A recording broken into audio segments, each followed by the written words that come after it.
Bistado na umano ang plano ni President Bongbong Marcos. Ito sa ngayon ang isa sa panibagong pasabog ni Atty. Harry Roque.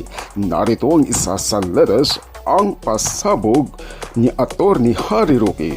Panoorin natin ang full video. Ako naman si Kulender TV. Para ng kanilang papel bilang protektor ng taong bayan. Unang-una, ano ba ibig sabihin ng protektor ng taong bayan, protector of the people? Siyempre, ang pinaka-obvious dyan, kung talagang lalabagin mo talaga ang karapatan ng pantao.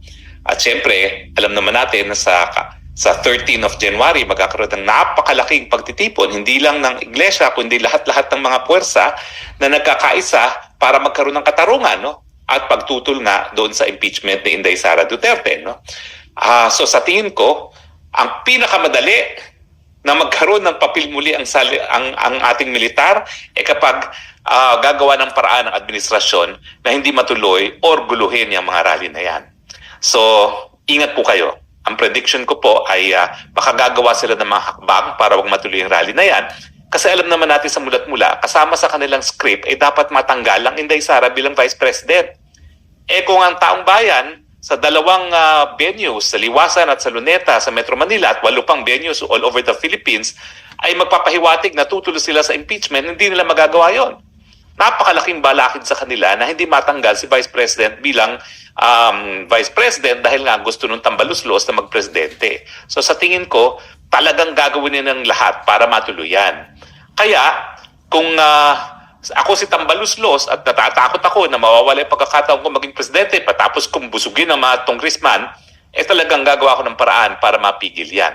At nandyan yung posibilidad na habang nagpupulong ngayon ang National Security Council, no, na tinanggal ang Vice Presidente at ang dating mga presidente bilang miyembro, dati po kasi yan, sa National Security Council, kasama ang Vice President, kasama ang mga dating presidente. Pati po nung panahon ni President Duterte, no? Si Leni Robredo umupo bilang miyembro ng National Security Council kasi National Security Council naman talaga dapat walang politika-politika dyan. No? Pero ngayon, tinanggal nila. Obviously, ang kadahilanan, ayaw nilang maupuron si VP Sara at ang kanyang aliado na si GMA na isang dating presidente. Now, bakit nila hindi pa uupuin doon?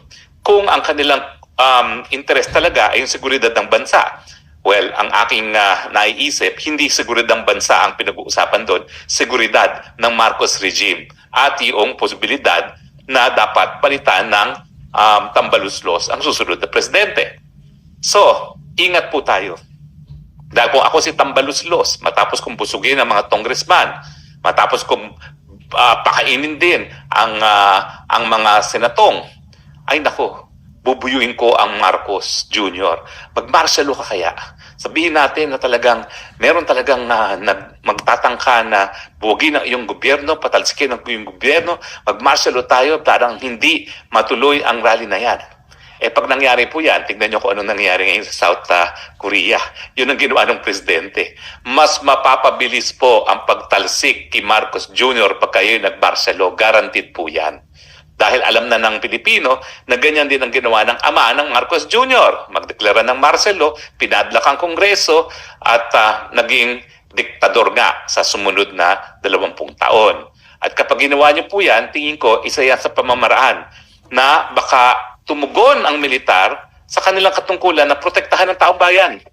Dahil alam nila na ang martial law hindi talaga yan makakabuti sa taong bayan.